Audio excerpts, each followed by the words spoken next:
Hello and welcome to episode 27 of the Real Game Media Podcast. Thank you to everybody who's joined us today. I see there's a lot of people in the chat section already eager and keen, so we love the support. Thank you. The topics that we have for discussion today, obviously we'll do our introductions and talk about what we've been playing for these last 2 weeks. We are going to chat about some of the recent and upcoming releases, such as PlayerUnknown's Battlegrounds, Prey, Phantom Dust, Darksiders, Mario Kart, Outlast. There's a big, long list of stuff to discuss. There has been a new studio announcement / partnership that has occurred, so we're going to be discussing that as well. We have the first semi-finals of our debate night where Mr. and Command V and Sam Tolbert will be going head-to-head over our single-player games as relevant as multiplayer games. We have the Nintendo Switch giveaway, which I know a lot of you are really excited for. We're going to discuss Microsoft talking about single-player games and their impact on sales. A very brief look at our Netflix and chill segment. And we'll wrap up with what grinds my gears, because I know everybody loves listening to us have a good old-fashioned adult vent about what's getting on our nerve that week. So before we get into all of that, let's do a quick introduction of who we have here today, starting with Julius, who is our co-director, who apparently there is two of in this podcast at the moment. Yeah, I accidentally logged out for some reason. It's all good. How's everyone doing this week? Been a long weekend. Glad to everyone that showed up to the Operation Supply Drop stream. Our massive 12-hour stream starting Friday afternoon into the wee hours of Saturday. Hope you enjoyed yourself and help out this great charity. Absolutely. Next up, we have Samuel Tolbert, one of our senior writers and also now the assistant editor-in-chief for Real Game Media. Hey everybody, hope everybody's had a great week. The gaming deluge is continuing, game after game after game after game is releasing, so not a lot of time. Let's get right to it and talk about them. Indeed. Mr. Eric Jackson. Hey, what's going on everybody? Happy to be here, ready to talk games. Let's go. Excellent. And returning again to defend his title in the debate is Mr. Anchorman V. Hey everybody. Thanks for having me on again. It's always a pleasure to be on Real Game Media.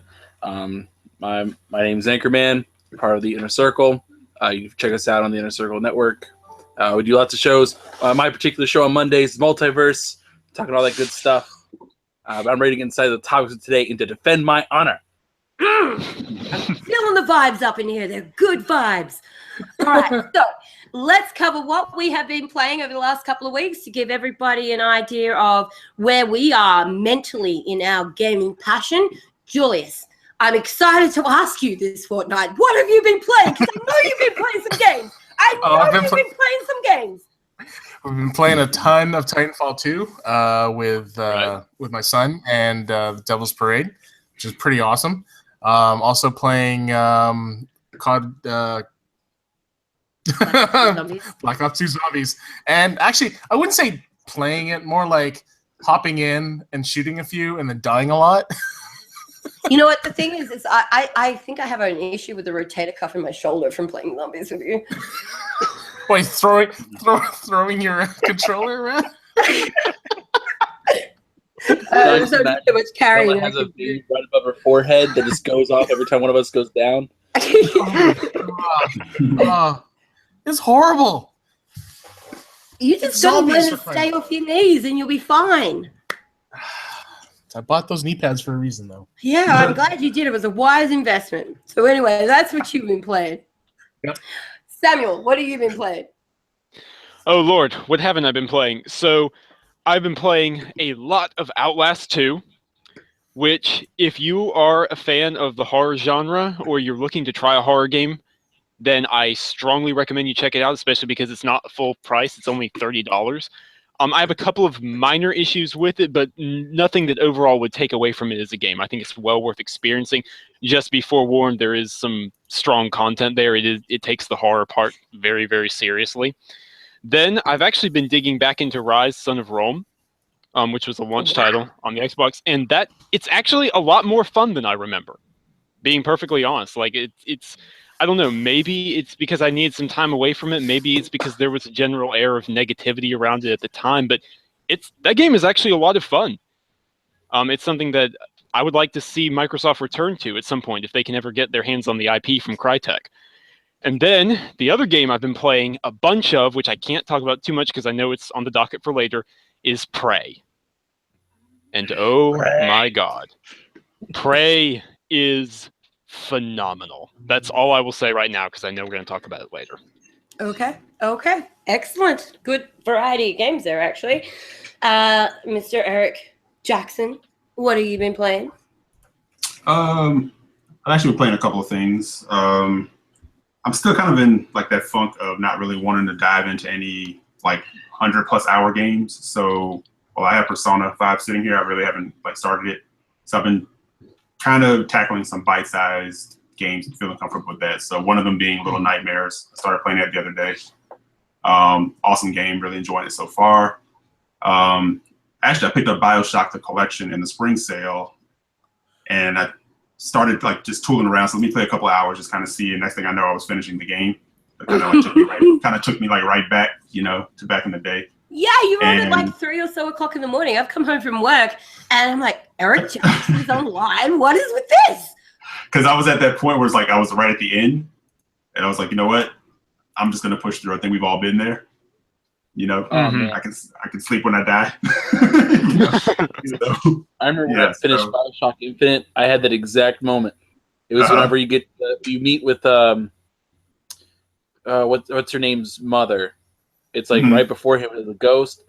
And I remember I was in college. I remember my roommate and he was watching me play the whole time.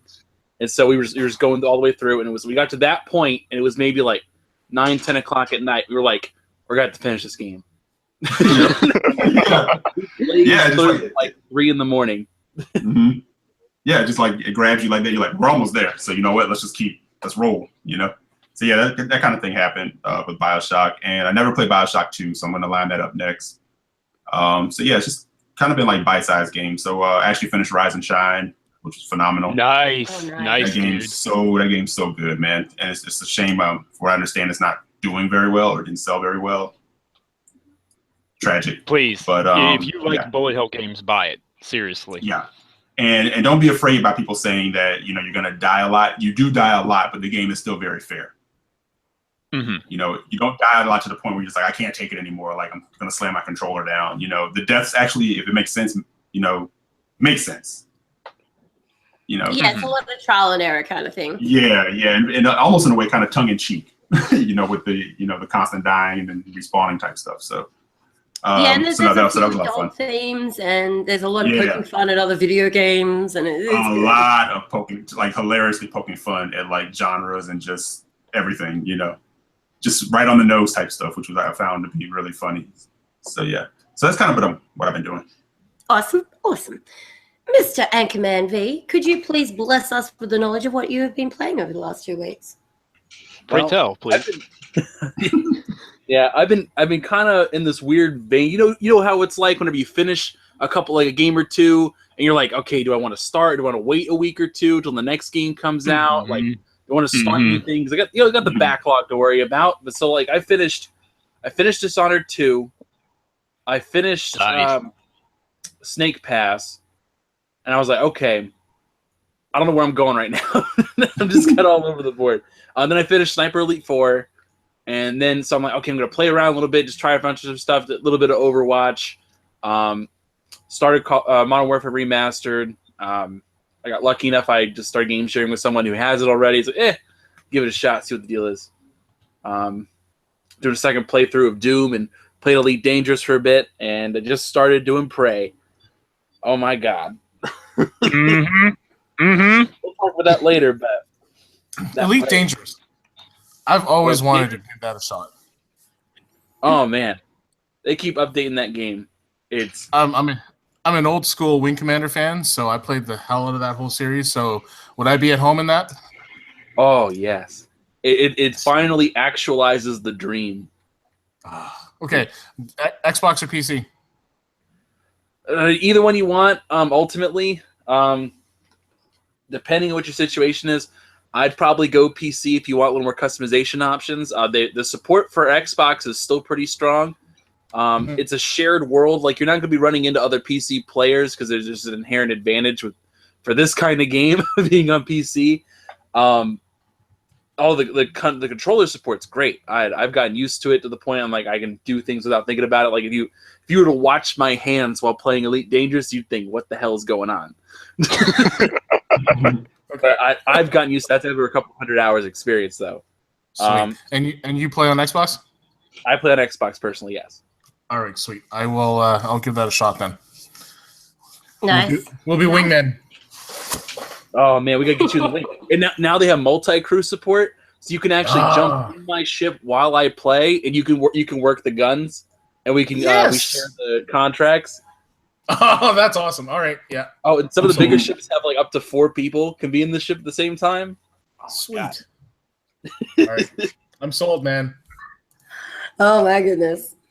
Okay, so what have I been playing? I have dabbled in a little bit of Persona 5. Really enjoying the artwork style of it as well. I'm not typically a turn-based JRPG fan. Don't mind me some JRPGs, but not typically a turn-based fan. But I tell you, Persona is growing on me. It is a lovely game. There are some really in-depth issues that they tackle. There are some very adult themes. There is some stuff that is borderline disturbing, but it is a very enjoyable game.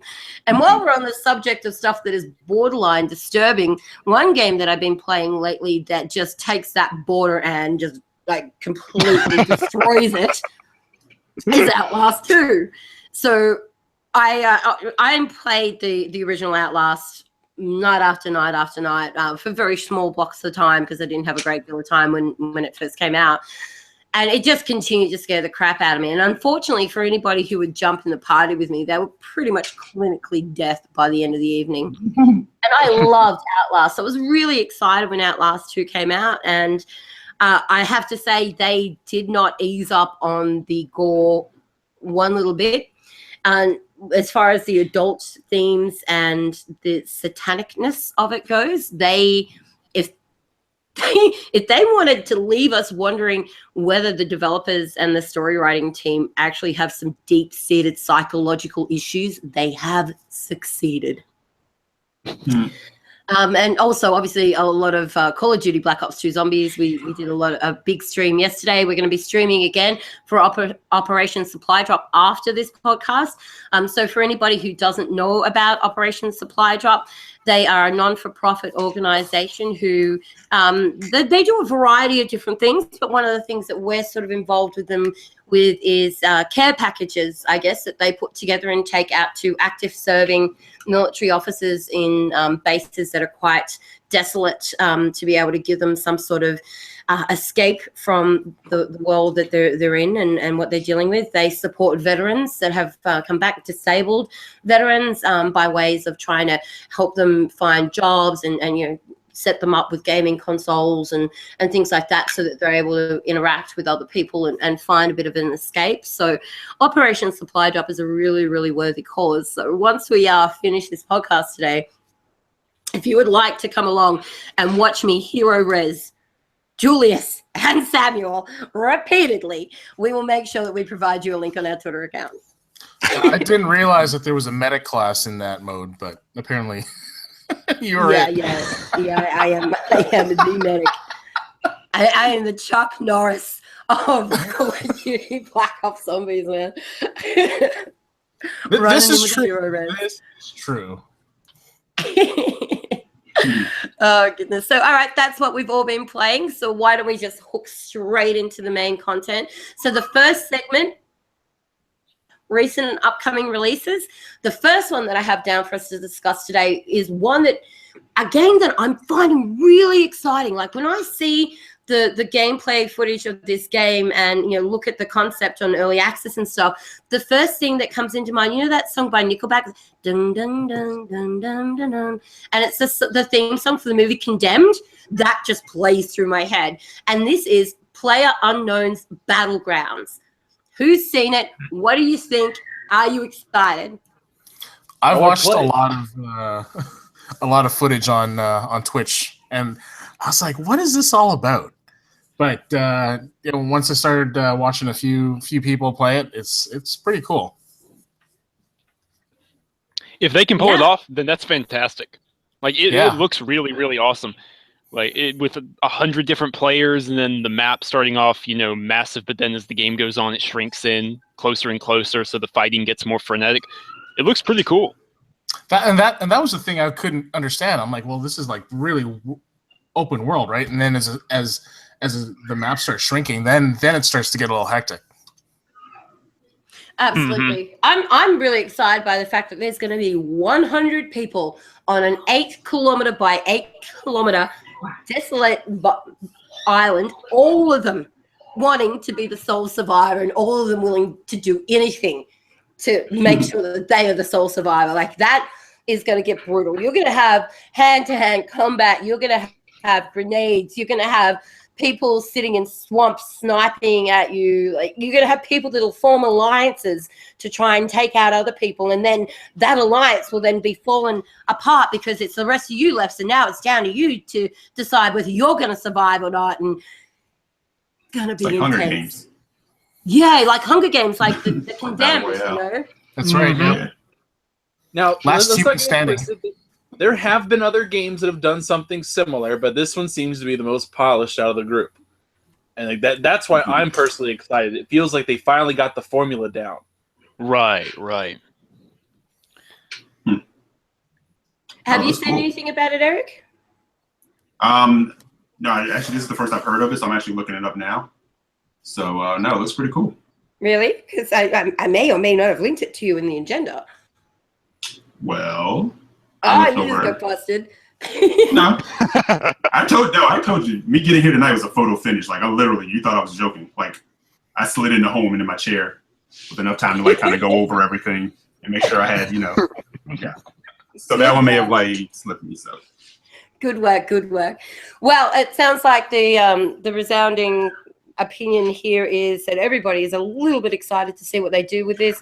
It is even more exciting to know that the developers, whilst this game is only currently available, pardon me, on PC through early access, are actually planning on porting it over to the Xbox One and the PlayStation 4. So on consoles, we are going to get to play this potentially by the end of 2017. So that, I'm excited. All right, so moving straight along. Prey has had a day one patch. And also the trailer was recently released that was, meant to hype all the sales and all of that. Now the game has actually landed. Now, I know we have a couple of people here who have already played some of it. So I'd like to hand over to you two gentlemen first, and then we'll hear other people's expectations afterwards. Anchorman, would you like to go first? Oh, of course. For the debate, we'll let Sam go first, just to make it fair. All right. So I played the demo first. It's like I was kind of going back and forth on a little bit. There were a couple issues on PlayStation, a couple issues on Xbox, but I ultimately decided I was going to go pick up the Xbox version. And I've played this game, and I can tell you right now, the day one build they put out there is better than the demo, significantly so. You can feel the difference. And one of the cool things about it is like it very much is similar to BioShock in terms of, hey, you're kind of all alone against an entire station. You got a couple things going on here and there.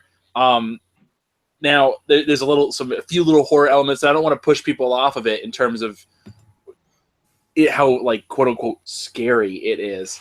But there is a level of randomness to it, and there might be a small level of pop scares in terms of mimics, namely, and it's stuff like they can transform into any object. And it does something I haven't seen in a game before, but it requires you to immediately remember how a room was laid out. Immediately.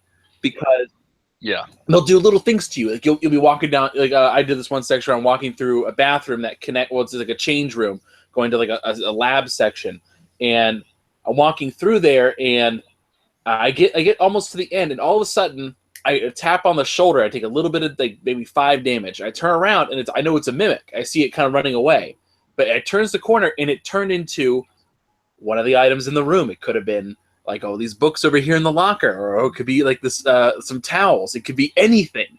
And it's like, okay, do I remember what the room looks like? And you remember everything. And it's not like, and if you mess up, it's not that big a deal, but it is, if you're trying to go for a perfect run, yeah, it's going to annoy you. But it's not like it's not like scary, but there's a little bit of surprise if you're not paying attention. Right. It punishes you for not paying attention. Nice. It's just such a well done game, and there's a level of randomness to it. Like I was playing on PlayStation, I was playing on Xbox in the demo, and there was a little bit of that in there, where guns are kind of spread out differently. Like when I was playing on PlayStation, I didn't find any extra guns. I found like the glue cannon, and that was kind of it. And I went to my office, and I was good. And then I played on Xbox, and it was like I found a silenced pistol on Morgan Yu's desk, and I was like, "Oh, cool! I didn't see that in the first time." And so then I played again this next time. I didn't have the silenced pistol on there, but instead there was a shotgun in the hallway. I was like, "Oh, okay, that's cool." So it's just kind of, there's a level of randomness to it. Enemies can kind of respawn in an area, but they're different in certain regards, and you don't know when they're going to do it. It's so crazy, but it's so much fun. It really is. It really is. Is that all you were going to say, dude? Yeah, I'll let you handle the rest of it. Yeah, I mean, I agree with practically everything you said. This is Arcane. They're an incredible developer. It's got that Dishonored platforming to it, where there are very light stealth elements, kind of like Dishonored. There's the ability to, do I want to hack this terminal, or do I want to hop up and use this tunnel to get through here? There's like a dozen different ways of approaching the station. But I think the difference is here is really amplified. Like on your first spacewalk, when you get to go outside, into space, and you actually get to see Talos in all its glory, and the asteroid belt and all that stuff, it's really incredible. And then there's some BioShock influences, like with the melee combat with the wrench and the different powers and all the cool stuff I won't spoil that you can unlock. It's an incredible game on so many different levels. I highly encourage anyone. It doesn't really matter what your favorite genres are. You need to give it a shot. Just so many different elements of what make games perfect. That's probably the best way I can say it. Sounds pretty good. There's a level to it where it's mastercraft design, where so here's one of the problems. One of the problems I had with Dishonored was that it was way too. It was a little too open in some regards, where you started a mission, it was like, okay, yeah, get to the other end, goodbye. It's a sandbox kind of deal. And it was just kind of an open thing. And then there are other games where it's more, it's very linear, like a Call of Duty campaign, where it's like, we want you to go in this path, or like you have a little bit of freedom, but not much in terms of a campaign. And this one is a perfect blend of both, where you can tell where it's guiding you, but it's still open world in a regard. Like it's available for you to make decisions and different ways of approaching something, but also feels tailor-made so the experience feels like something worthwhile. Like it's not just completely random. Exactly. And it really has to be re-emphasized what an incredible idea the mimics are. Like one time I was walking back through a room that I thought I had cleared out, and all of a sudden I see like this black flash on the side of my peripheral vision. So I look over, and all the chairs have been knocked over. And there's one extra chair. They're all just lying on the ground. It's like, great, it's going to be this kind of day, huh? Start whacking all the chairs, trying to figure out which one it is.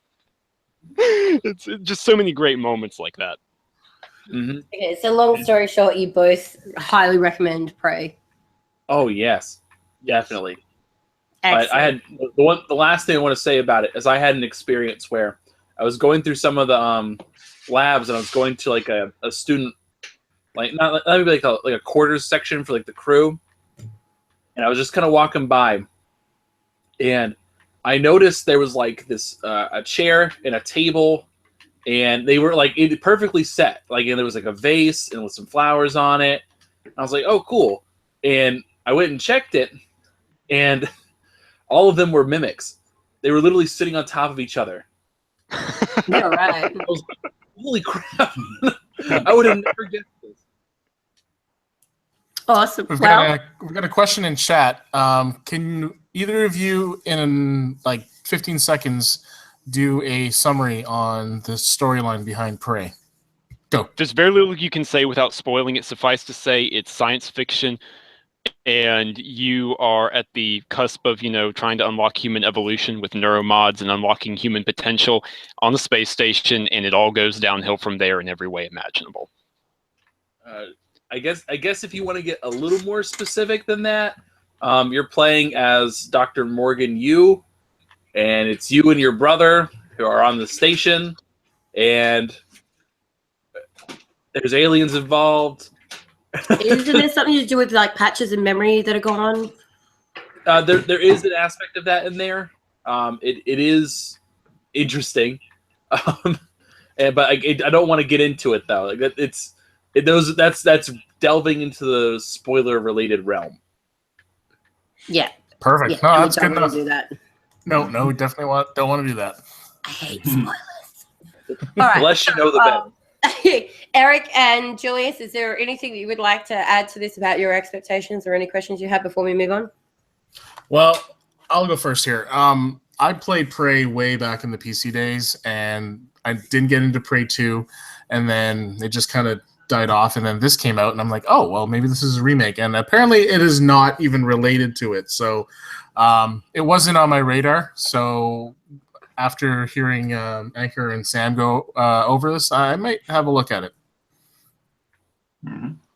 Yeah, I played OG Prey, back on the early 360 or the launch of the 360, and loved that game back then. So I already knew that the new Prey, after what happened with Prey 2, had really nothing to do with that story, which I was fine with, but just looking at everything that was coming along, was definitely on my radar, definitely is still on my radar, and hearing Anchor and, Sam talk about it, I'm definitely going to pick it up, but I've kind of committed to trying to finish some of the other gems that we've had earlier in the year that I haven't had a chance to get to, RE7 being one of them, so I'm going to jump on that. I'm going to definitely dive back into The Witcher 3, so Prey is definitely going to get picked up. I'm just not going to pick it up just yet. Fair enough. There's only so many games we can play at once, right? Yeah. I would say like a barrage. Mm-hmm. This is not related to the first game at all. Like it's a franchise reboot kind of deal. Right. But I will say, like, there's some elements in terms of tone and, like, maybe not story elements, but little plot details like aliens and such. It's kind of similar to the first one. And you'll kind of see it, but again, spoiler stuff I don't want to get into, but we'll get the gist of it later. Yes. Spoilers, please. Okay, so we'll go over this one real quickly, just because I don't know that a lot of people are even aware that this is a thing. Code Vein has gotten a new Bloodlust trailer. Has everyone watched it? What do you think? What are your thoughts? You want to pick it up? Are you excited? It looks awesome. It's a co-op slasher. Yeah, which it kind of looks like it's answering that thing where people really wanted to have a co-op in Dark Souls. Yeah. So kind of seeing that in there was pretty cool. So yeah, but it looks awesome. It's there hasn't been an official platform announced yet, so it'll be interesting to see where this goes. I'm a huge fan of hack and slash games, and especially like playing Rise or God of War. You always wonder, man, how would this translate if we had two people in here, moving our way through the whole storyline. So it's kind of cool to see them give this a shot. So it'll be on my radar once I figure out where it's coming. Yeah, I want to know a little bit more about it because actually one of the things I'm kind of hoping is that it's not going to be Dark Souls-like and it'll be more of a hack and slash, like a Devil May Cry type thing, like co-op. Because I mean, I have nothing against Dark Souls or Bloodborne or anything like that, but it's like it seems like there's so many games that are trying to, mimic that now. Like every game wants to be that tone, and it would actually be a little refreshing to have a game that just takes the traditional hack and slash route. Exactly.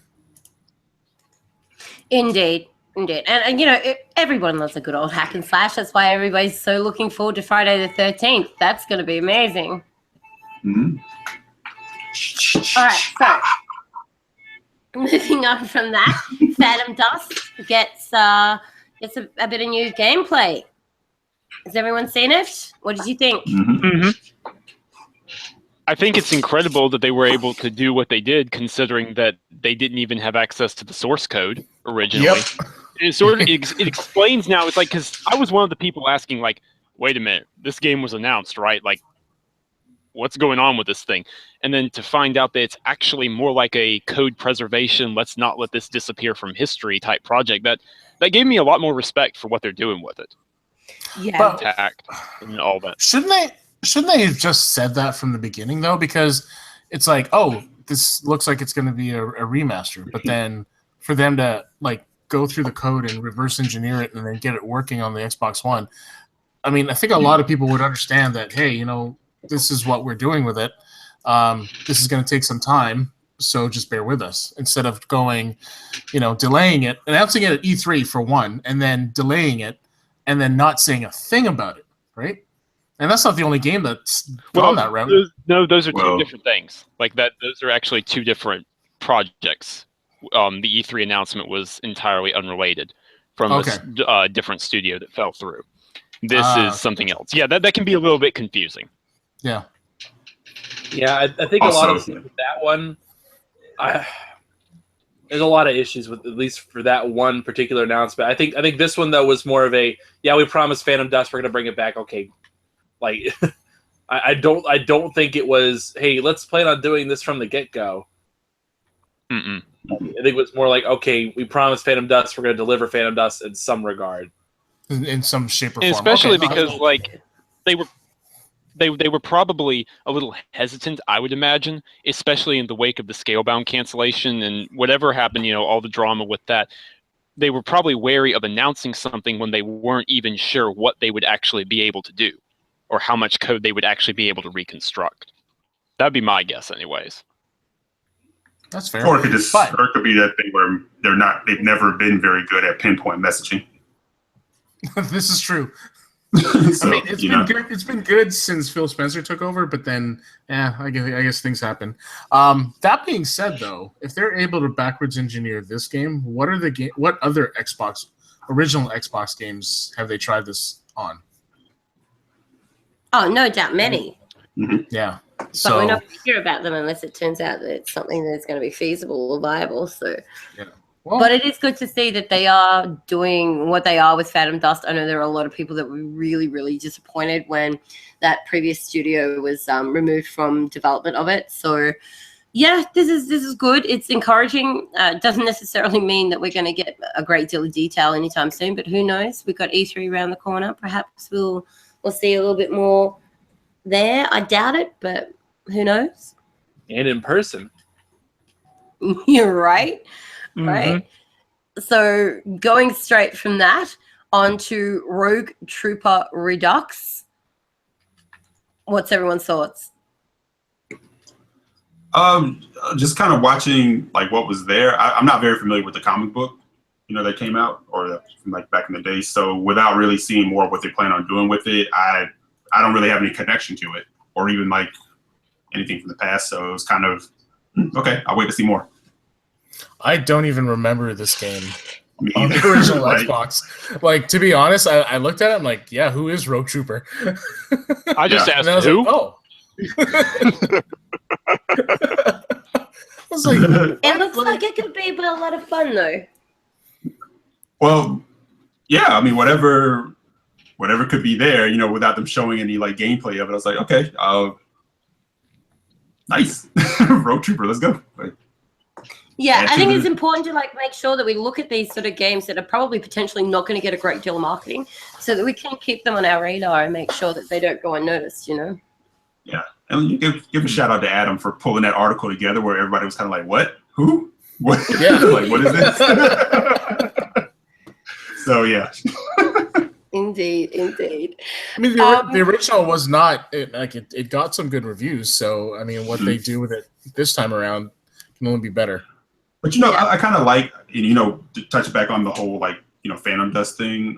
I like this whole idea that some devs are kind of going back and pulling out these games that people didn't really know about or maybe got overlooked. I know in Phantom Dust's case, it was a short run. It barely hit the States and it kind of disappeared. And we didn't really touch on what Sam said. It is true. They reverse engineered it. I'm all for game preservation. So, BC is cool because of what it does. I hope we kind of get more of that going forward. So I think, anytime something like this that kind of can bring a gem back or something that maybe had a cult following, but a lot of people missed out on, if you can get another life, that's cool. Nice.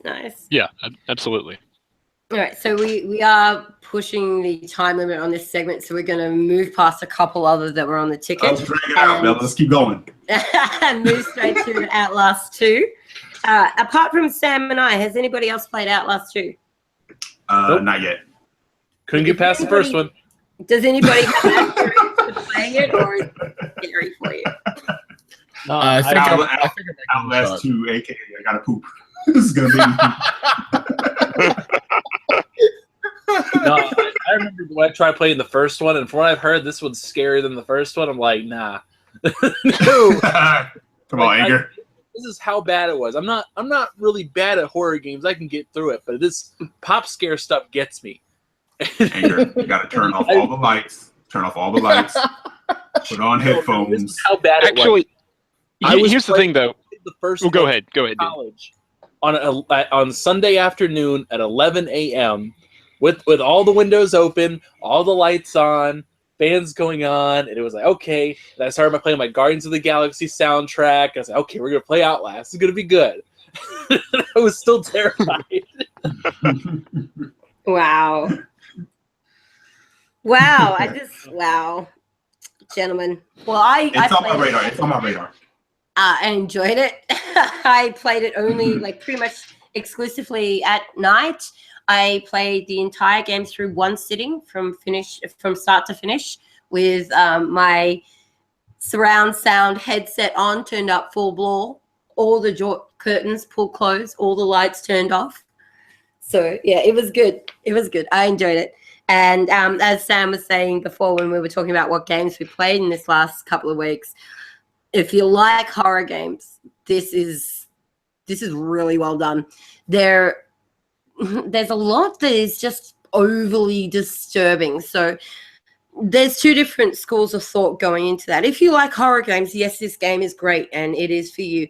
If you struggle with some very satanic, sadistic imagery, potentially maybe that is not for you, because horror games can go down the jump scare path. They can go down the making you just fear for your life path through insanity.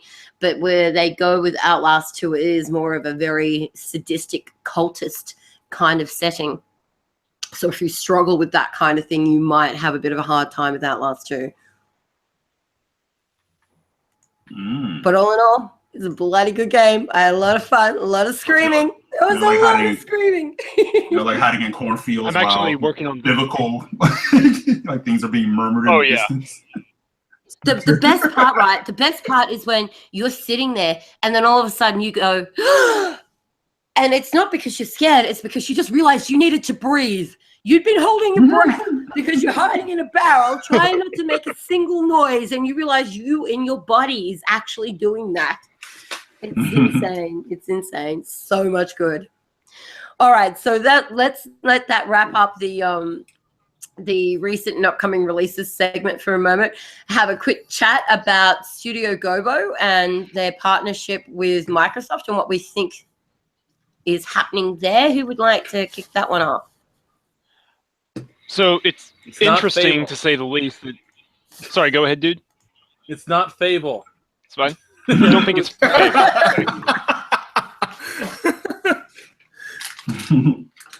You think it is? Personally, all right. So I guess because no one, just for those of you who don't know what the situation is, Studio Gobo, which is a studio that made Disney Infinity little expansion stuff. They've done like 3 or 4 of them, if I remember correctly.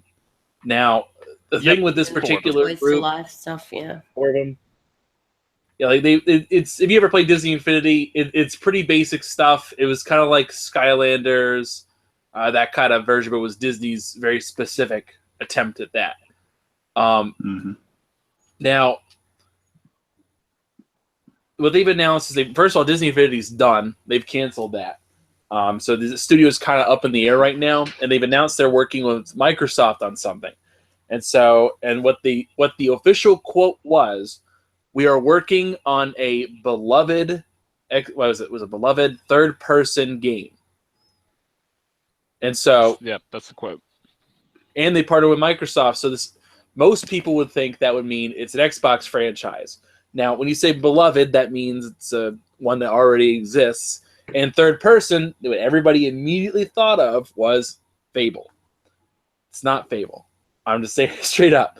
I would not trust the studio with Fable right off the bat, and let alone something to announce at E3. Now, for this particular one, what I think it is something that Microsoft could trust them with. And when they say beloved, meaning people liked it.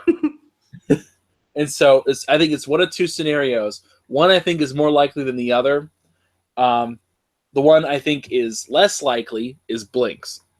That's the only other third-person game I can think of which people would even consider beloved amongst Xbox games. Yeah. I think I know which one you're thinking. That it could now, what I think it is, this one, Microsoft's already teased this game, and yet no Xbox fan already picked up on this, which is pissing me off. Battletoads! It's Fusion Frenzy, man. Like there's the one game where, like, okay, if you were a studio, why in the hell would you ever tweet out which of these main protagonists would you like to play as, and have a line, like a whole lineup of like 6 to 8 characters? Why would you ever do that? Yeah, that was very Fusion Frenzy-esque. Twitter. Yeah, that's what I was kind of wondering the same thing. All drastically dressed in different types of colors. Like this one's wearing all green. This one's wearing all light blue. It's Fusion Frenzy, man. I'm excited. I hope it is. But we wanted to be Fable. No, we really don't. No, I'm joking. Believe me. I'm so done with Fable. No, I laugh at that because people say Fable should come back, but it should be darker. A little bit still with the comedy, but a little bit darker. I'm like, they gave you that game in Witcher 3. Let's move on. You know? Yeah, absolutely. Yeah. All right. Well, I'm all down for a new Fusion Frenzy, like a party game. That's fun. Let's roll. Indeed. I think everybody could embrace that.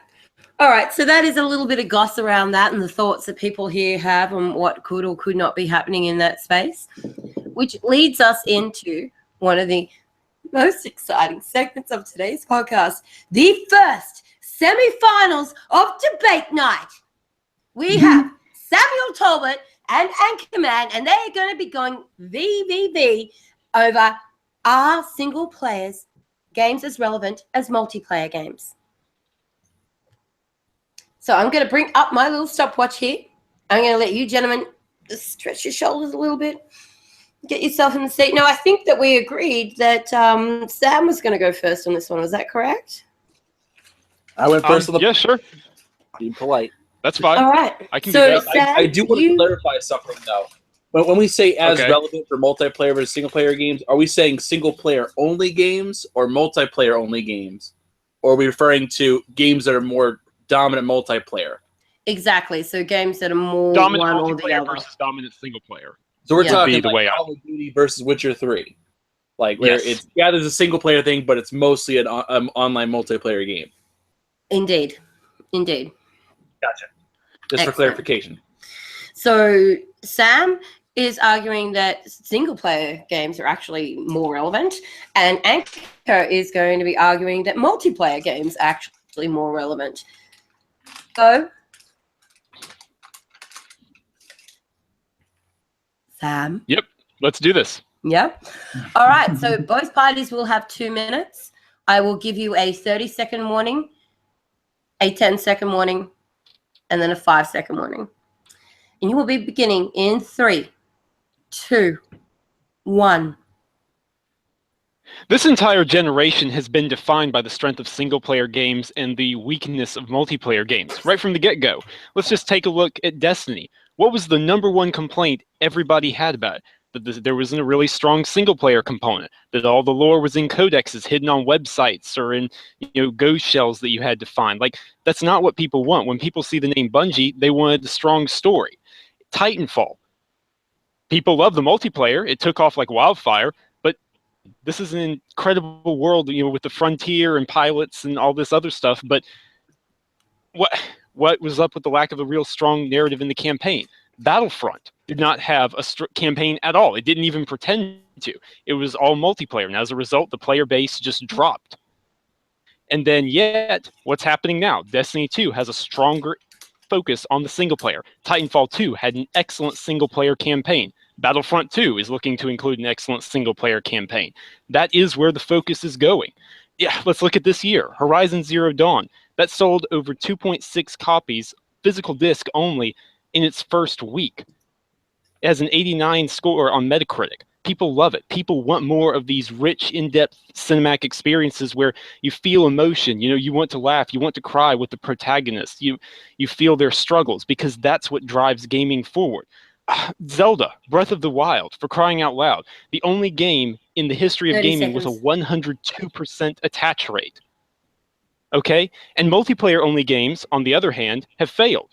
Look at Evolve, for example, with its asymmetrical co-op experience, whatever they had going on there. The player base dropped. Single player has been critical for the establishment of gaming this entire generation, despite the fact that people like Mark Cerny in 2010 thought it was going to fail. 5, 4, 3, 2, 1. Okay, thank you, Sam. Thank you.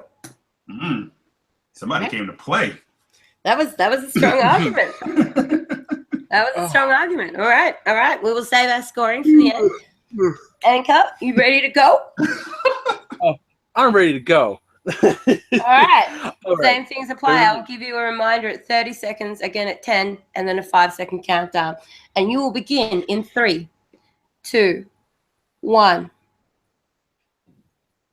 All right, so I'm glad you brought up Mark Cerny, but how did NAC 2 or how's NAC 1 doing right now for Mark Cerny? Nah? Yeah, not doing too hot. Yeah, they gave it over to NAC 2, which has co-op, also known as multiplayer.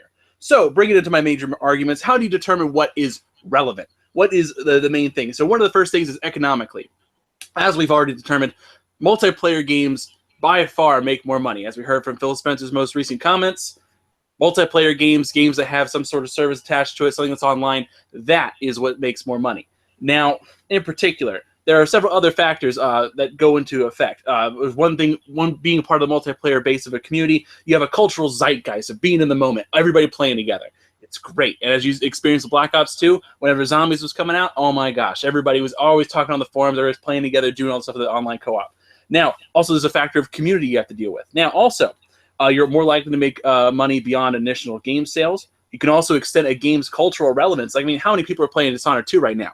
Yeah, not many, because everyone's moved on to multiplayer-only games. And just to harp on that point a little bit more, if you take a look on the most played games on Xbox currently, I'm going to read you off in order every single game that is on there, and you tell me the first one that gets on there as a single-player-only game. NBA 2K17, Grand Theft Auto 5, Black Ops 2, Overwatch, Black Ops 3, Rainbow Six Siege, Minecraft Xbox One, Battlefield 1, Roblox, Infinite Warfare, Madden NFL 17, Destiny, Rocket League, FIFA 17, Smite, Modern Warfare, Horizon 3, Ghost Recon Wildlands, and then Fallout 4. Again, number 19 on the list of the top 20 games.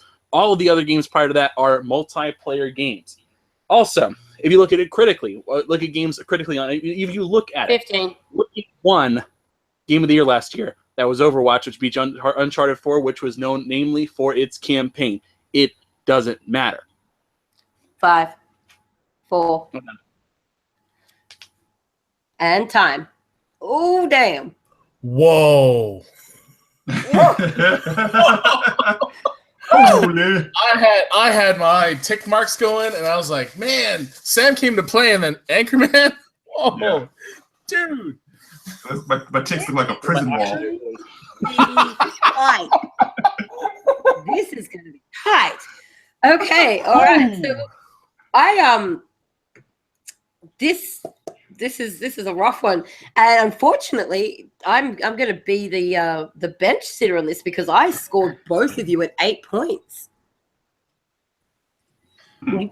So yeah, that's I was hoping one of you might have just made that one more point than the other, so that I could. Yeah. Anyway, I've scored each at 8. Eric, what are your points coming at?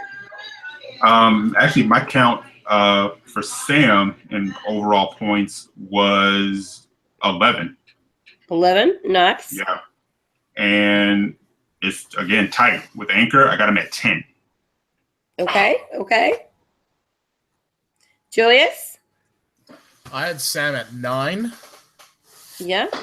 and Anchor at 10.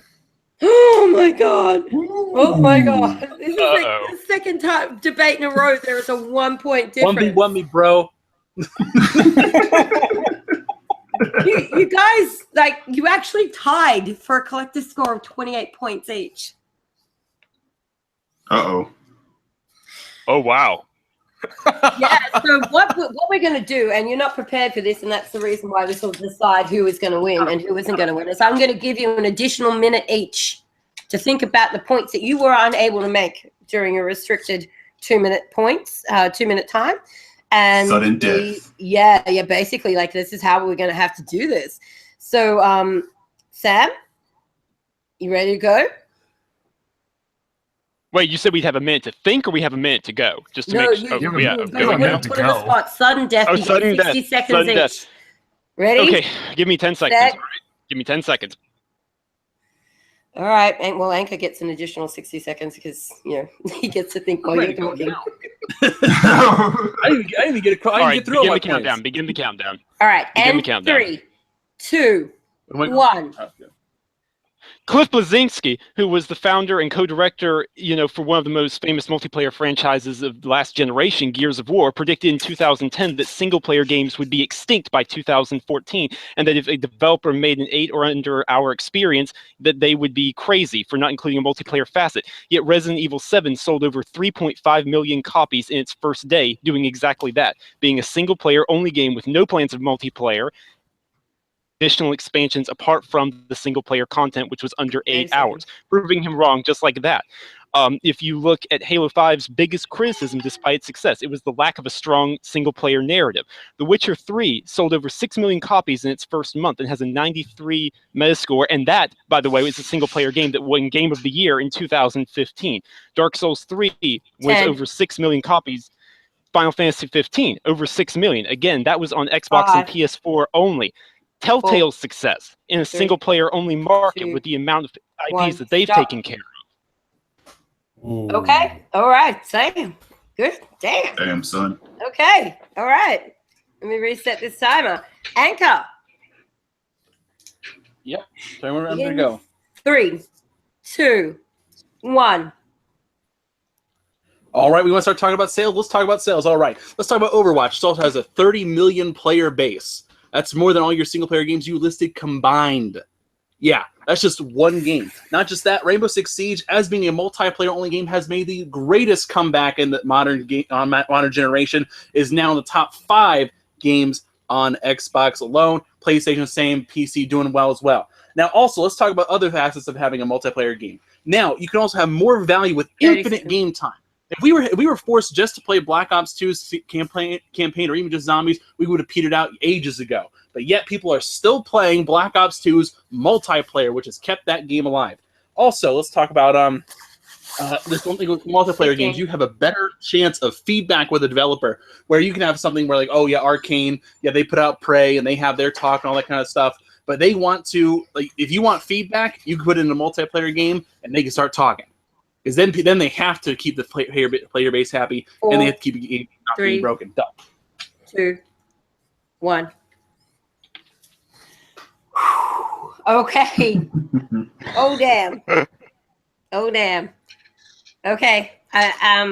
This is gonna be tight. All right. I actually I scored Sam at 5 on that one. I scored Anchor at 6. Eric? I scored Sam at 6, Anchor at 5. Nice. Oh. Julius, what's your score? Here we go. Sam at 4. Okay. Anchor at 5. 1 point difference. Oh my goodness. That gives us a total score of Sam, you got 43 points for your debate. 43 points. That is massive. Anchor, you got 45 points for your debate. Oh! That was close. Wow, that was tight. That was good. That was tough. That was good. Want to hear something sad though? I was prepared for the argument. Yeah. Oh, goodness. Okay, well, that was fantastic. Thank you, gentlemen. I always love these debates. It's just such a great objective way to bring both sides of an argument to the table, to give the listeners all the facts and give them the ability to be able to go away and make their own opinion based on those, which is awesome. So we'll move on from that onto one of the other big things that we have on the ticket for today, which is the Nintendo Switch giveaway. Now, I know that there's over 100,000 people, literally over 100,000 people who have entered into this competition, who are all busting to find out whether they are the lucky winner of the Nintendo Switch console. So, Julius, I'm going to hand over to you because this is your area. Without further ado, I know we've gotten a ton of messages on who the big winner is, and I'm about to reveal it on the Gleam site. Just give me a sec here. Dun, dun, dun. One of these days, I'm going to hand over to you, and you're going to be prepared. The winner is number 116,570. Right at Nash Cometh on Twitter is the lucky winner. Right. Well, congratulations. What's his name again? Congrats, dude. Riley Nash is his name. Riley Nash. Cometh.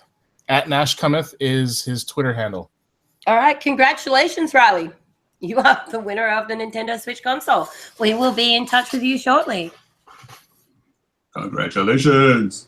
Indeed. All right. With that having been wrapped up, we will move into what I think is a beautiful segue from the actual debate into a more open conversation about this subject matter. Microsoft talks about single-player games and their impact on sales.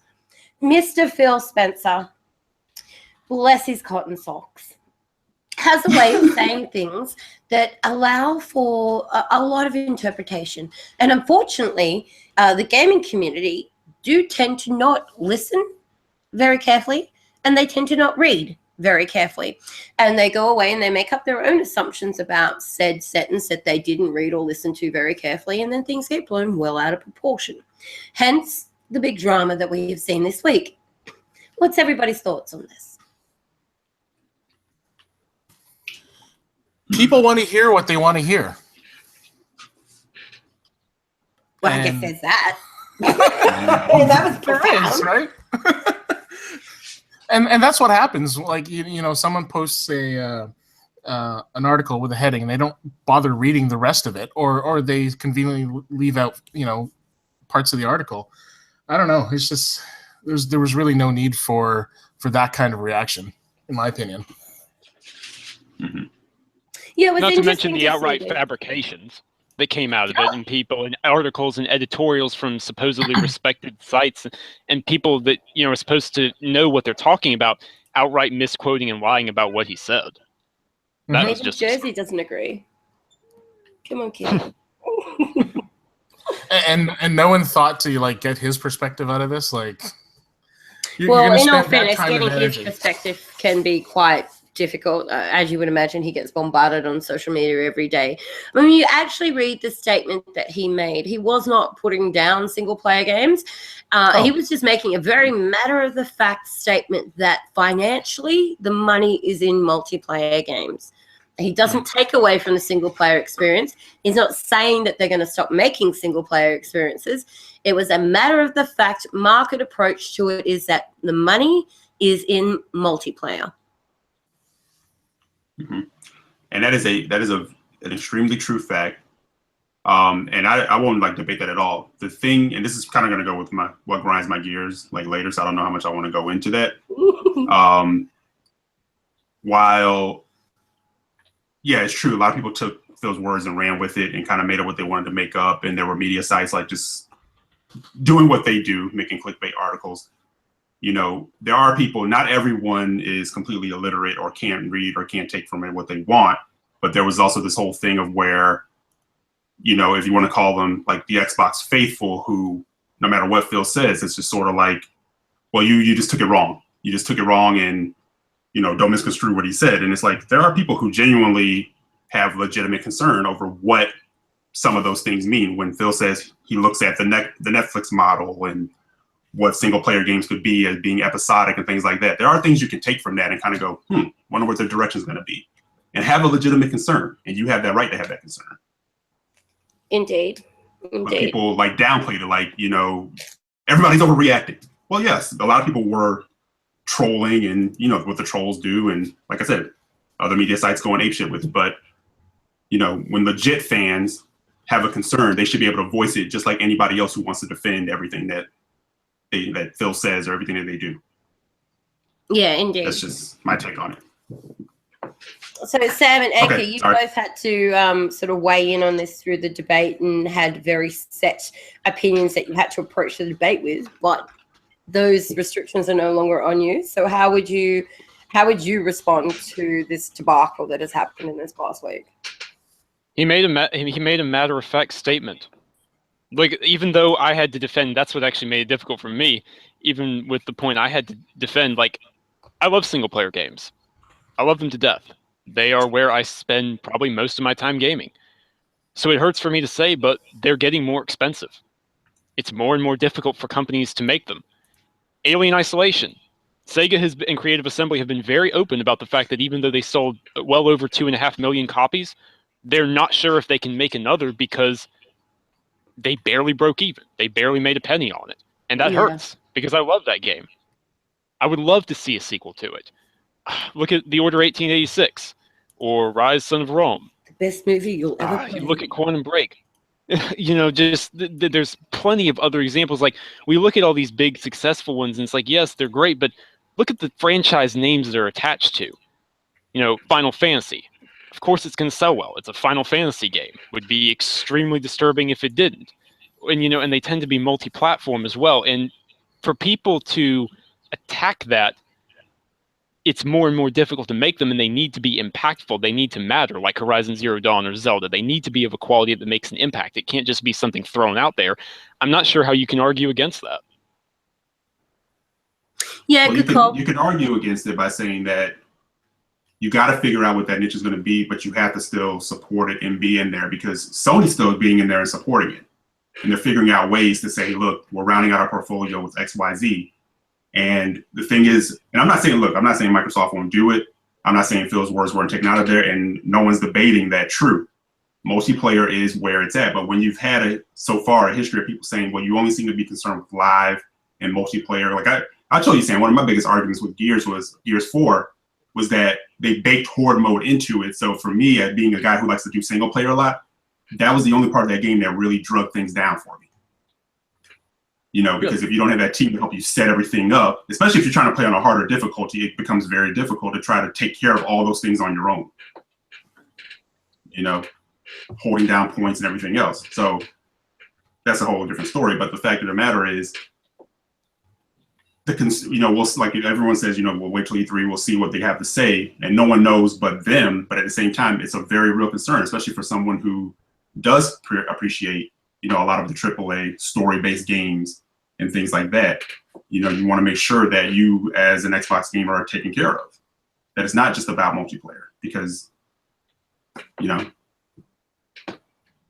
single player games are still important, and there are ones that don't necessarily have a huge budget that are really good and really great.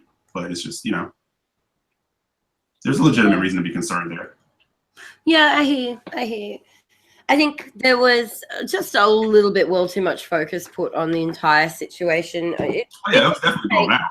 Yeah, it doesn't take a genius to work out that the amount of money that comes into the industry every year is obviously going to be much greater on the multiplayer side of things than the single player thing. Obviously, there is never going to stop being a demand for great single player experiences. Final Fantasy 15, I put 220 hours in Final Fantasy 15. Play that on my own. Fallout 4, nearly 400 hours in that game. I think Sam has 300 and something hours in The Witcher. Like, all of us have those games where we've just put stupid hours into it. There's never going to stop being a market for it. But quite clearly, just because the demand is there, just because these experiences are phenomenal and we never want to stop being able to have them, doesn't mean that it isn't a fair statement to actually say that legitimately there's more money in multiplayer games than there are single player games. So everybody just needs to chill a little on that one, because I'm still seeing lava pits on Twitter over that statement. So hopefully everybody will chill out. I'm not. It's a tough situation, honestly, because I look at the situation as, what if Horizon Zero Dawn bombed in sales? And there are great games that don't do that well in sales. Like Dishonored 2 is one of them. That's a great game, but it did not do great in sales. Deus Ex. Yeah. Again, that's another situation where it kind of doesn't matter what the quality is. It has to come out at the right time. And there, you have to have like a name attached to it. You got to have a publisher to push it. And it's like I imagine if Arcane was out self-publishing and they had the performance Dishonored 2 put out there, there's no Dishonored 3. Prey might not even exist. Well, Prey exists clearly because it would have gone through because it was part of the dev cycle, but it's just not, without Bethesda publishing them and fronting the money, it wouldn't have been that big of a deal. Now, I try to imagine what would have happened with Horizon Zero Dawn. Like, would Guerrilla Games be closed? Maybe. You don't know. Like, it's risky. That's really what I'm trying to get at here. It's a risky venture, and if your game is not a huge success, it could be the end of your company. And especially with a single-player game where you're staking everything on this game. And it takes years and years and years of dev time and costs, and you have to make sure that thing is a success. And building on that, if you will let me interject, Anchor, I think a lot of the, to use a bad phrase, the AA tier publishers and developers closing down, at the turn of the gen difference. Like everything that happened with THQ, and then, and that spiraled into several other studios. It's all or nothing now. It's all big budget, has to be something, or indies. And that, I think that's part of the problem, is there's no room for something to be, or at least not as much room for something to be a moderate success with a moderate budget so the dev team can build. We talk about this. We talk about AA, importance of the AA game, where it has a AAA budget, but still a reasonable budget. But at the same time, it has to be decent enough. It has to do something novel enough to get people's attention. And like Rise and Shine, as a tiny little indie that just managed to get everybody's attention, or Inside. Yeah, it's just, with the whole multiplayer, single player thing, the multiplayer games make more money. You got more people playing it for a longer period of time. Like, do you think Rainbow Six Siege was making a lot of money when it first came out? Not really. It made some initial sales. People bought it used, but people are buying those microtransactions. And the more people that keep playing, the more likely they're going to buy something. I mean, Overwatch is making tons of money. Or here's another example. Grand Theft Auto 5 is about... it is the juggernaut of video games at the moment. Like, it is it has a single-player campaign, biggest juggernaut. Aren't on the single-player campaign that much anymore. They're all on the multi. That multiplayer is a beast to be reckoned with. Why do you think they're not making single-player DLC? Even though they said Exactly they would. right. Exactly, yeah. But why would they bother? Everybody's playing multiplayer. Everybody's buying the shark cards. They're buying yachts. They're setting up MCs. They're becoming the CEO of their bank corporations and buying 60-car multi-story car parks so they can import their illegal cars. Like, that game is a anomaly at the moment. The way that it continues to sell, the statistics actually show that on average, with the amount of copies of the game that have sold since release, dictates that if you put those figures just into America, it puts 1 out of every 3 people actually has that game. 1 out of every 3 Americans. The current estimate is that in 2 months' time, there will be more copies of that game sold than PlayStation 3s and Xbox 360s put together. Right? Like, that game is a juggernaut. And it's not because of, like Anka's saying, it's not because of the single-player aspect of it. It is the multiplayer sandbox. Mm-hmm. Yeah, the single player got people in the door, but the multiplayer is keeping it there. It's keeping their attention. Yeah, and maybe that's kind of where Phil and the team at Microsoft were kind of thinking. But based on what you just said, Bella, it's sort of like I think where some of those fans who were having that concern were kind of thinking. Those who really don't do a lot of multiplayer, they really want like a good story based game, like you just said. And this has been said before. In a lot of ways, Sony needs PlayStation. So they kind of have to really put a lot of that focus into it. Microsoft doesn't necessarily need Xbox. But it does well for them. We know what the numbers on live are. So I think that's where a lot of the concern comes from. It's like the engagement on live usually kind of, goes hand in hand with more multiplayer. And you see more and more multiplayer coming from them. So again, I think that's why you get a legitimate concern from the real fans, not the trolls, but real fans who only play on Xbox or who play in the ecosystem of Xbox. They have that genuine concern. Absolutely. And look, I can understand that genuine concern is there. I do think that to a degree it is a little unfounded because there is never going to, there's no way in the world we are ever going to stop getting single player experiences. It's always going to be a thing. Where the focus of concern would be with specific studios who perhaps are struggling with sales of a particular franchise that you love. If you're really that concerned about making sure that there's a sequel for that game, make sure you buy the one that's out. Make sure you tell your friends about it. Make sure you tell people what an amazing time you're having of it. Promote it a little bit yourself. Unfortunately, there's only so much that can be done in that space, and it at the end of the day is always going to come down to sales. People who make games primarily make them because they love them, but they're not going to go into debt and lose their houses over it. Mm-hmm. So if you love the games, you need to buy the games, you need to support the games. Well, yeah, Absolutely. take Titanfall, the original Titanfall. They broke off from Activision and started from scratch. They were literally, started from ground zero, pitched this idea, and now they've got a sequel that's cross-platform, right? A groundbreaking franchise like that, do you go multi-plat at the beginning or do you not?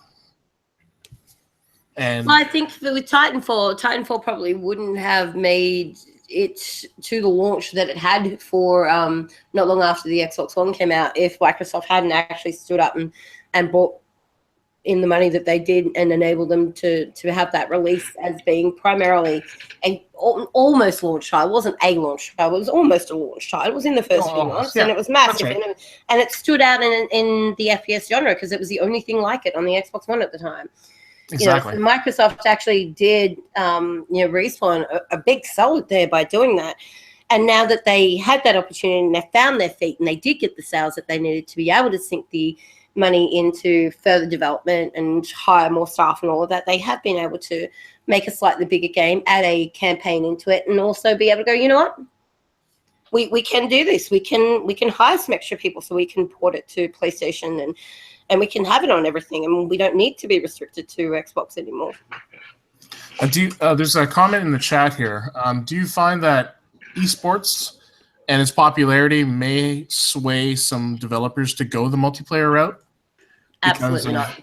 No? Absolutely not. Not No. unless we're talking about Call of Maybe Duty. that works, but yeah, I mean, people look what happened last year. The end of last gen, they were throwing multiplayer in every game, like Assassin's Creed, like the one franchise you never would have expected to have a multiplayer had a multiplayer, which I actually really enjoy, but because it's just different, but still, like it's multiplayer, and they tacked on multiplayer into Uncharted too, right? Mhm. yeah, Yeah. Oh, the multiplayer in And Uncharted is microtransactions. awesome. Yep, micros are a real thing, although you can do the grind and get them yourself. They have a survival mode now. It's kind of like zombies for Uncharted, where it's just wave after wave after wave, and it just gets more intense and more intense and more intense. And it's a great deal of fun. But it's not something you would play by yourself. You can play it by yourself, but you wouldn't play it by yourself. It is a multiplayer thing. And, I love single player as much as the next person, but there is absolutely no denying that the appeal is well outweighed on the multiplayer side of things across the board.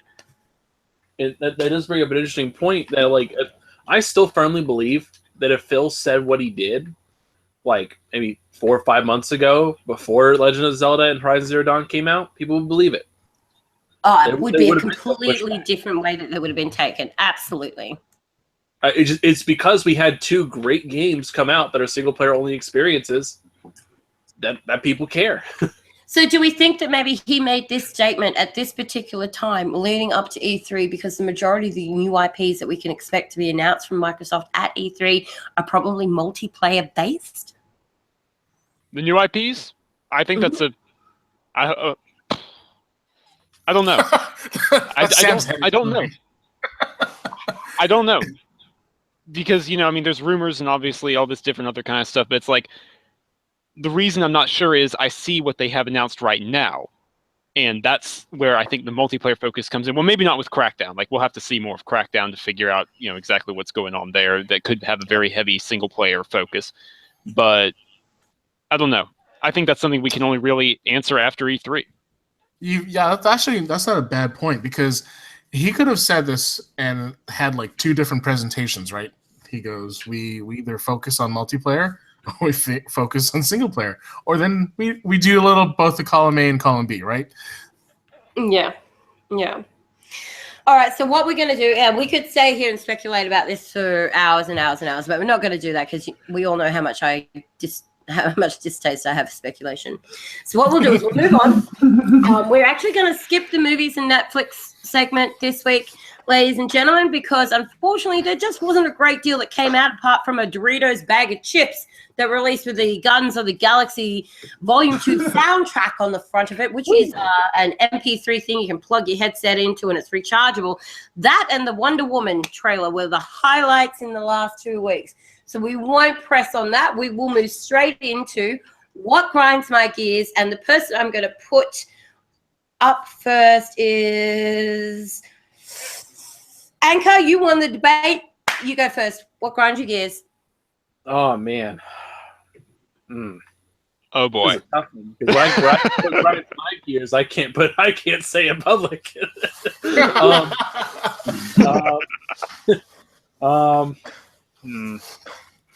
What's the big thing? What grinds my gears this week is people not giving respect where respect is due. And there's 2 instances of this in particular. One, Snake Pass. Snake Pass is Game of the Year contender. That's just straight up. That's not that's not a, you played Snake Pass, it's really, really good. It is I mentioned that, like, I'm not ironically saying that. I firmly do believe Snake Pass is Game of the Year contender. People are like, oh no, it's not good. If you played it though, and it's like, no, It's awesome to me. go play it. And then they come play it, and then they're on my side, like, oh man, it's so good. I was like, yeah, I told you it was good. And the other one was with Prey reviews and thoughts and such. It was whenever everyone's sleeping on Prey for so long, like, I don't know, man, it doesn't look that good. Like it doesn't like it's not Prey 2. It's like, yeah, it's not Prey 2, but it's a good game. It's like, nah, man, it's gonna be trash. And it's like, no, it's not. But yeah. That's what's grinding your gears. Do you feel a little better now you got that off your chest? Yeah, a little bit. Yeah, good. Good. That's the whole point of this. Mr. Eric Jackson. I kind of shared mine. Has been grinding your gears. I kind of shared mine in the last segment. So it's kind of like I got it off my chest. It wasn't really something that pissed me off or something I thought I wanted to say. It's just, Would you like to recap for anybody who wasn't here when you said it?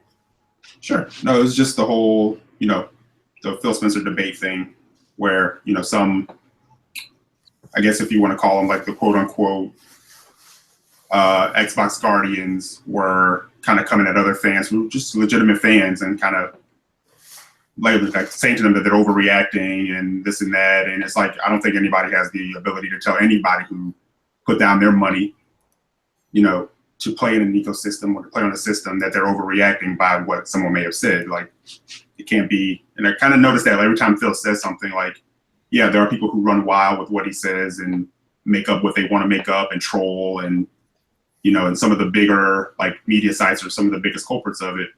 But when legitimate fans are reading and interpreting and kind of, wondering what could be, not knocking, just kind of wondering what could be, you have some of the Xbox Guardians who are just like, doesn't matter what Phil says, it's gold. You're not allowed to question. Yeah. And my thing is, if you're a fan, you're allowed to question anything. Part of being a fan is to question because you want what you're into to be the best it can be. And nobody wants to feel left behind. Indeed. So that's it. That grinded my gears and then I let it go. I moved on. All right, you good now? You good now? Rotated your shoulders. You feeling good? All right. Julius Malco. What has been grinding your gears? There hasn't been that much grinding my gears, but when we were in chat there earlier with Sean, his whole dilemma of not being able to add music to Upload Studio on Xbox, I looked into that afterwards, and you know what? That really does grind my gears because if you're putting together a montage, the only way you can actually add music to it is to plug in an MP3 player and then do a voice recording to get music into it. Like, there's no way to import MP3s. You can't even pull like any streaming stuff into it. It's just here's the workaround, and that's what grinds my gears because. Did you make so many montages? What's that? Did you make so many montages? Well, I have a lot saved on my Xbox, but I'm like, maybe he would make some more if there was good music on it. Well, now I've got to download it to my PC, add audio to it, and then re-upload it. And it's just like when you're going through these montages, you're like, I'm done. I'll come back to it. Fair enough. You know what? It's a legit gripe. You got it out. You vented. It's good. Yep, I'm good. So, what grinds my gears? And let me just set the scene for you, gentlemen. What grinds my gears is when we're at about round 7 in Call of Duty Zombies. Oh, I've revived Julius 4 times. I've revived Sam twice. I have a pistol that now just goes click, click, click. Nothing in it. I've spent all my money opening the doors to get them through to the mystery box and to give them access to the perks that has dropped. I finally have $950. And I'm like, you know what? I'm going to go hit the box. And so I run all the way across the map to get to the box. And then one of these two is like, oh, just let me hit the box, and runs in front of me, hits the box, gets the teddy bear, the box disappears. I'm stuck for another round with no gun, no pistol. Like, what is wrong with you two? That really grinds my gears. Oh, I have that on video. It really grinds my gears. And I kind of actually do legit feel a little bit better now I cut that out. Oh my god. I had to remove my headphones for a minute. Yeah, so that is what has been grinding our gears this week, ladies and gentlemen. I like how you just skipped over me, though. Didn't you not say yours at the beginning? All right, off you go, Sam, then. Or you could just, like, Well, what was it? put If your I hand said up it, as what was opposed to being sarcastic. So please, by all means, tell me what's been grinding your gears. What grinds my gears is when people not only, like, forget taking things out of context. Things can get taken out of context.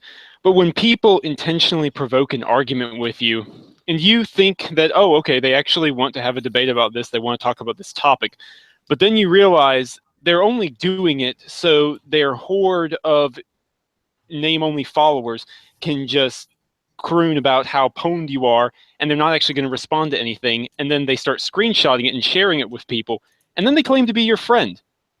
And then they claim to, oh, I'm a bro, I have your back. And they completely destroy any rational attempt at actual logical discord. That's been grinding my gears on Twitter. I can see why that would grind your I'm looking gears. at you, Rick from The Office. Hey, I know what you did to me. Damn Twitter. Gets it every time. Yes, unfortunately, in the world of social media, there is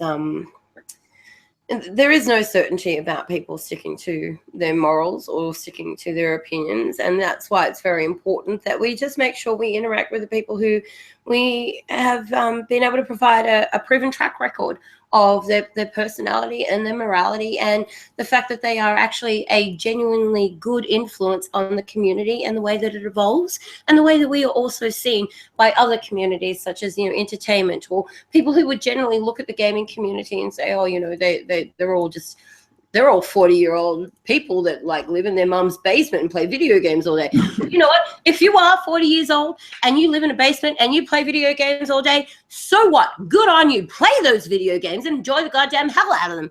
But using that as a stigma to say that this is a bad thing and gaming is toxic, and that really actually that should be what ground my gears. But unfortunately, I've been playing too much zombies with these two this week. Surround yourself with people who are a positive influence.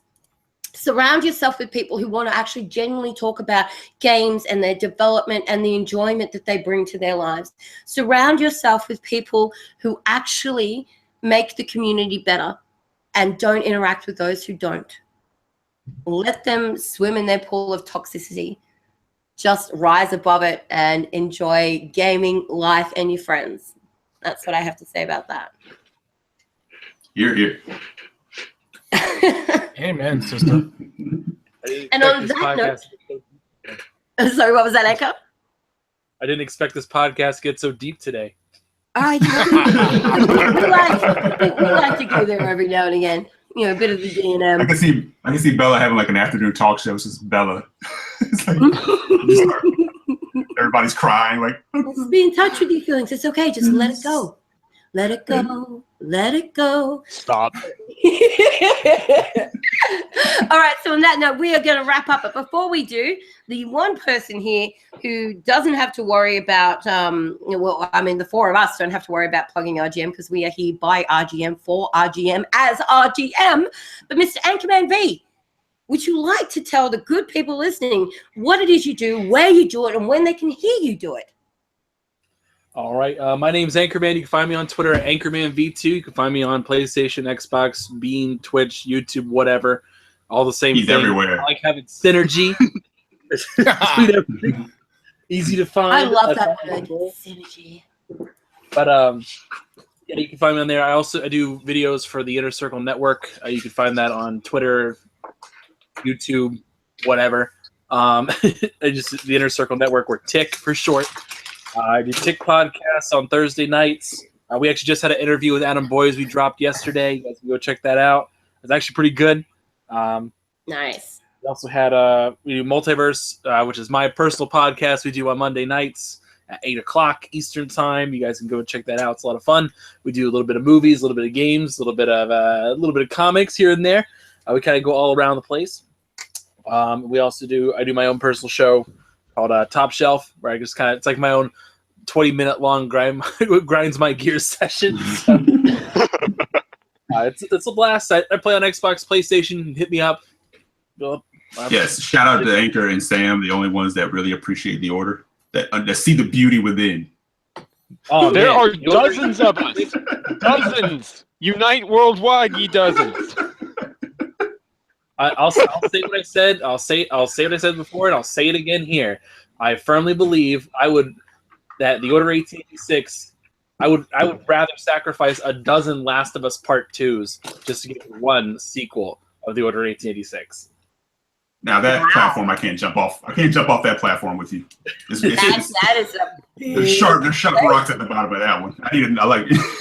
Forget a leap of faith. That's a. It's been nice knowing you. Yes, but I missed the straw basket when I jumped off the. That's the top Ezio of the jumping tower. off the If top you of the rooftop. question what I said at the end of Last of Us, did you ever want to go back to that world? Here's the thing, At the end of, and we really need the- to end, so I'm going to make this really quick. I get where you're coming from in the world's potential. I get where you're coming from. I really do. I do want to go back to the Last of Us world, but I also want to go back to the Order world. Well, I'm allowed. going I'm back allowed, to okay. worlds. Not We- both, one or the other. There could only be one. There can only be one. Thank you, Lambo. Oh God, I love those movies. Highlander movies are so good. I need to go back and watch those again. Anyway, before I get on a complete different tangent, as we wrap up here, there will be a short intermission so that we can all go and have a glass of water and whatnot before we kick off in it. But we will reconsume our live streaming of Call of Duty Black Ops 2 Zombies on the Operation Supply Drop Twitch channel to help raise money and awareness for all the troops that are out there doing what they do, the returned and disabled vets.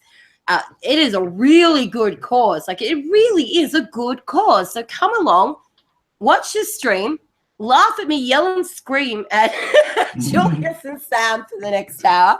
We'll play some zombies. It'll be a hoot. Show some support. We will go live probably, what do you reckon, gentlemen, about 20 minutes time? Yeah, sounds good. Yeah, around sounds about like 20 minutes time. So go ahead and do that. You can also check out the streams that we did yesterday. We streamed for Operation Supply Drop for 12 hours straight yesterday. So there's a lot of fun to be seen there. We have a lot of exciting reviews coming up on the Real Game Media website very soon, including Prey and The Surge, Persona 5. There's a lot of stuff coming up on the website very, very soon. We will be back again in 2 weeks' time. The winner of the Switch, we will be in contact with you very, very soon. In the meantime, play games, enjoy games. Contact us on Twitter and tell us what you're playing and how much you're loving it. Communicate with us because we love talking with our community. We appreciate everybody who stepped in today into the panel. Thank you very much for your time. And to everybody who is live in the chat, it is always such a joy to see you there and how lovely you all are when you interact with each other. So polite, so kind. It's lovely. This is what the RGM community is about, and it makes me so happy to see week after week that this is just how it is. So on that note, we are going to sign off, and until 2 weeks' time, this has been another Real Game Media podcast.